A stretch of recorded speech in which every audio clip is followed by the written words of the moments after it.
So it is the 16th of November 2017, and I want to speak briefly about the situation in Zimbabwe. It's been a very turbulent 24, 48 hours there.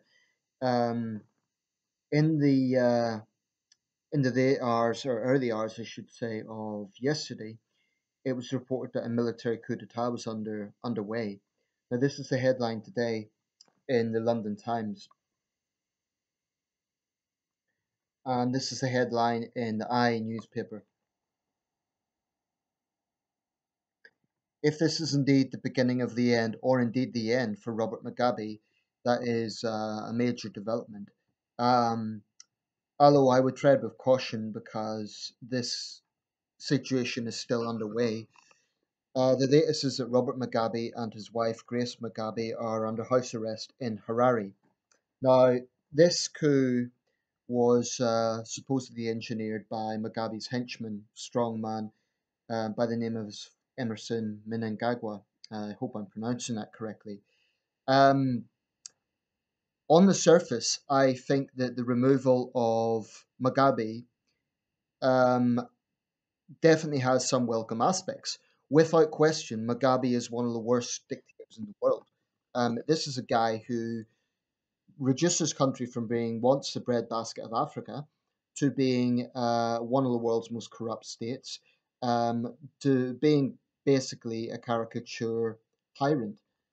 This is a man who had lavish birthday celebrations for his 90th birthday, when the vast majority of his countrymen will never get anywhere close to that sort of longevity. This is a man who waged a brutal campaign against dissenters early in his regime, killing up to 20,000 people in Matabeleland. This is a man who waged a vicious racist campaign against elderly white farmers. This is a man who brought his country to the brink of financial ruin. And this is a classic dictator who has absolutely no tolerance for any sort of dissent.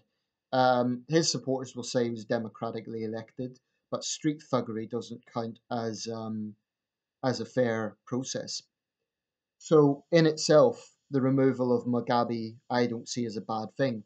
However, it's rare that dictators go without trouble, and I don't get a good impression from what I'm reading of Mr. Mnangagwa. He's hardly a Democrat himself. This is sounds like more a personal feud against Mr. Mugabe than any sort of sincere attempt at reform. Um, Both Mugabe and Mnangagwa were heroes of the liberation movement in Zimbabwe, then Rhodesia. Both men were driven by hatred of Britain and British rule, which was understandable. We didn't exactly treat our colonies well, which is an understatement. But what I take issue with is Mugabe's been in power since 1980, first as prime minister and then as president from 1987 onwards. He's one of the world's longest serving so-called strongmen.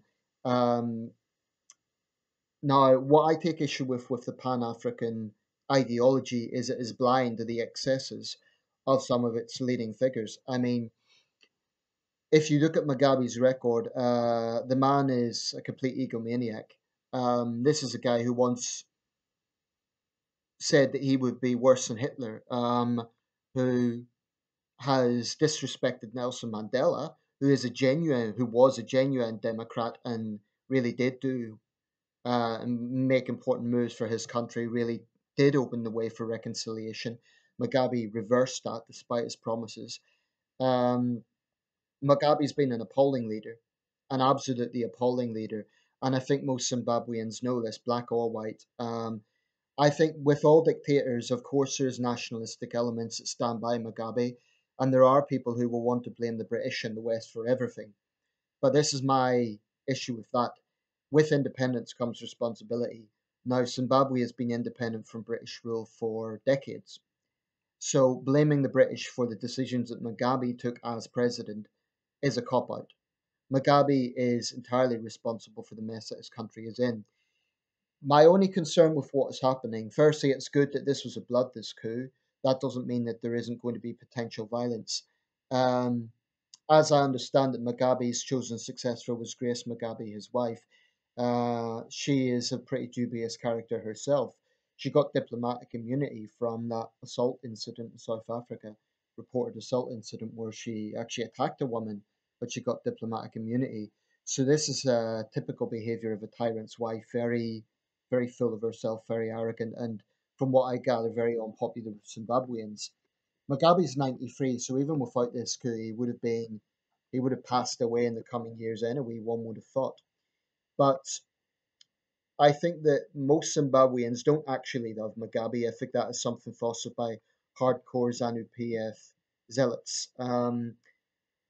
My impression looking at comments online and so on is certainly you get that sort of defensive nationalism, like outside media is criticizing our dear leader, our dear president, all this sort of thing. And I think the Pan African ideology definitely has a lot to answer for in terms of defending and excusing the excesses of dictators who plunge African countries into war and into corruption and endemic poverty. The fact of the matter is that whilst there were almost certainly, well, there was colonial wrongs, and I am the first to admit that. There's no question about it that the Gulf, that the situation in many African countries has not greatly improved with independence.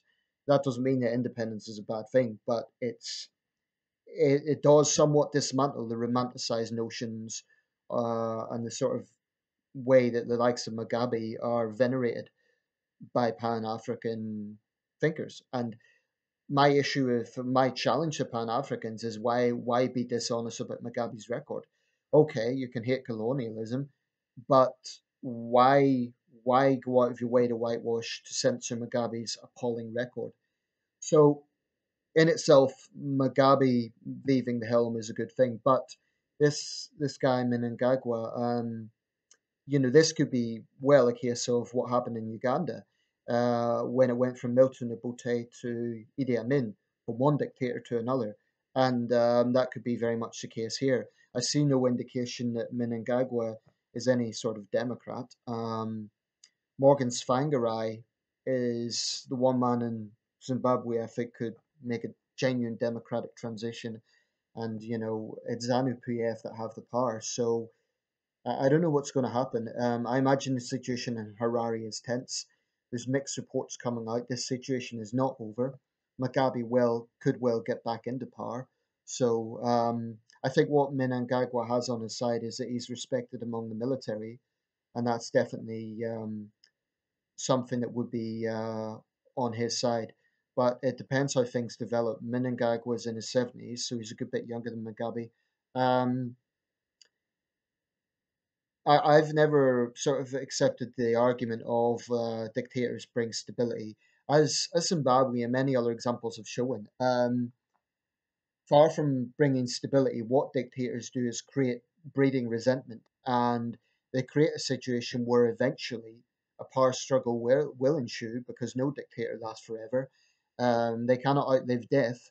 So even if Mugabe was to die peacefully while still in power, it would still create a power vacuum. So that theory of the stabilizing dictator is misguided, in my opinion. I hope obviously this doesn't lead to war. And it is a Zimbabwean issue, it's an internal Zimbabwe issue.